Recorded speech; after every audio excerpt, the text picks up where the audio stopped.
నమస్తే అండి అందరికీ వెల్కమ్ టు అవర్ ఛానల్ పదిరెల్లు బై ఐపీఎస్. ఈరోజు రెసిపీ వచ్చేసి పెద్ద వంకాయతో కర్రీ. చాలా చాలా టేస్టీగా ఉంటుందండి. అన్నంలోకి, చపాతీలోకి, రోటీలోకి అదిరిపోతుంది. తప్పకుండా ట్రై చేయండి. ముందుగా స్టవ్ ఆన్ చేసుకొని లో ఫ్లేమ్లో పెట్టుకొని ఇలాంటి జాలి ఉంటే కనుక తీసుకోవాలి. ఇప్పుడు దీనిపైన బాగా కడిగిన వంకాయనైతే పెట్టాలి. లో ఫ్లేమ్లో మాత్రమే మనం వంకాయ అనేది కాల్చుకోవాలండి. హై ఫ్లేమ్లో పెడితే లోపల మనకి ఉడకదు, పైన అంతా మాడిపోతుంది. అందుకని చెప్పి లో ఫ్లేమ్లోనే మనం వంకాయని ఉడికించుకోవాలి. కొంచెం టైం పడుతుంది. వంకాయ కాలడానికి మాత్రమే టైం పడుతుంది. కర్రీ చాలా సింపుల్గా అయిపోతుంది త్వరగా. ఇలా తిప్పుతూ మనం వంకాయ అనేది కాల్చుకోవాలి.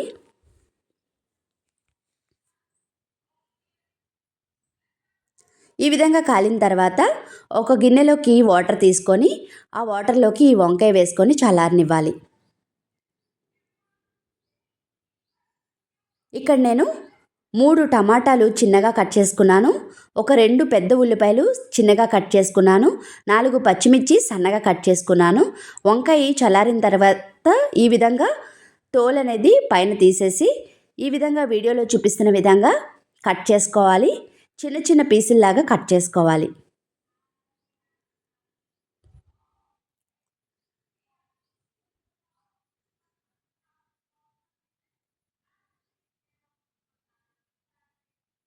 ఈ కర్రీకి ఈ పెద్ద వంకాయ మాత్రమే టేస్ట్ ఉంటుందండి. చిన్న వంకాయలతో చేస్తే అంత టేస్ట్ ఉండదు.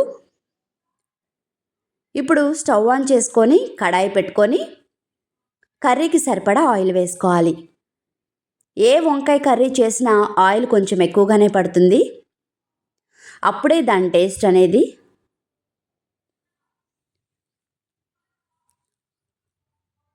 ఆయిల్ హీట్ అయిన తర్వాత కరివేపాకు వేసుకోవాలి.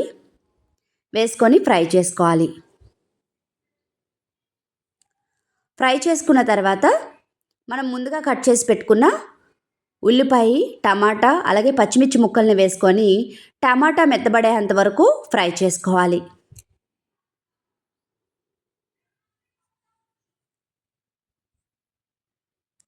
ఈ విధంగా ఫ్రై అయిన తర్వాత ఇప్పుడు ఇందులోకి అప్పుడే దంచుకున్న అల్లం వెల్లుల్లి పేస్ట్ 1 స్పూన్ వేసుకొని బాగా కలుపుకొని పచ్చివాసన పోయేంత వరకు ఫ్రై చేసుకోవాలి.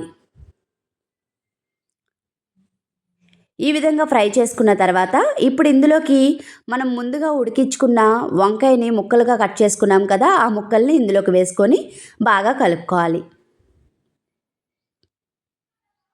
ఎప్పుడు మనము చిన్న చిన్న వంకాయలతోనే కర్రీ చేస్తాం కదండి. అప్పుడప్పుడు ఇలా పెద్ద వంకాయతో కూడా కర్రీ చేసుకోండి. చాలా చాలా రుచిగా ఉంటుంది. ఇప్పుడు ఇందులోకి కొంచెం పసుపు, మీరు స్పైసీ ఎంత తింటారో దానికి తగ్గట్టుగా కారము, అలాగే ధనియాల పొడి 1 స్పూను, 1/2 స్పూను జీలకర్ర పొడి వేసుకొని బాగా కలుపుకోవాలి.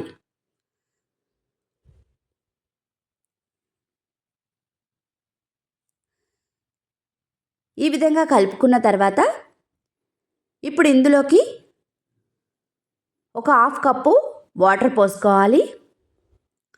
1/2 కప్పు వాటర్ పోసుకుంటే సరిపోతుందండి.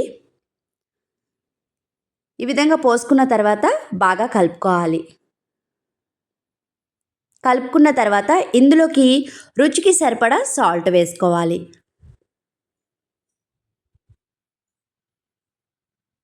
సాల్ట్ వేసుకున్న తర్వాత ఒకసారి ఈ విధంగా కలుపుకోవాలి. కలుపుకొని మూత పెట్టుకొని లో ఫ్లేమ్లో ఒక 5 నిమిషాలు ఉడికించుకుంటే సరిపోతుందండి. కర్రీ అనేది రెడీ అయిపోతుంది. ఇప్పుడు మనం చూద్దాము. కర్రీ అనేది రెడీ అయిపోయింది. ఇలా దగ్గర పడిన తర్వాత స్టవ్ ఆఫ్ చేసుకోవాలి. అంతేనండి, ఎంతో టేస్టీగా ఉండే పెద్ద వంకాయ కర్రీ రెడీ. తప్పకుండా ట్రై చేయండి. అన్నంలోకి, చపాతీలోకి, రోటీలోకి అదిరిపోతుంది. ఎప్పుడు ఒకేలా కాకుండా ఈ విధంగా కూడా ట్రై చేయండి. మరి ట్రై చేస్తారు కదా. మరిన్ని వీడియోస్ కోసం please like, share and subscribe. Thank you.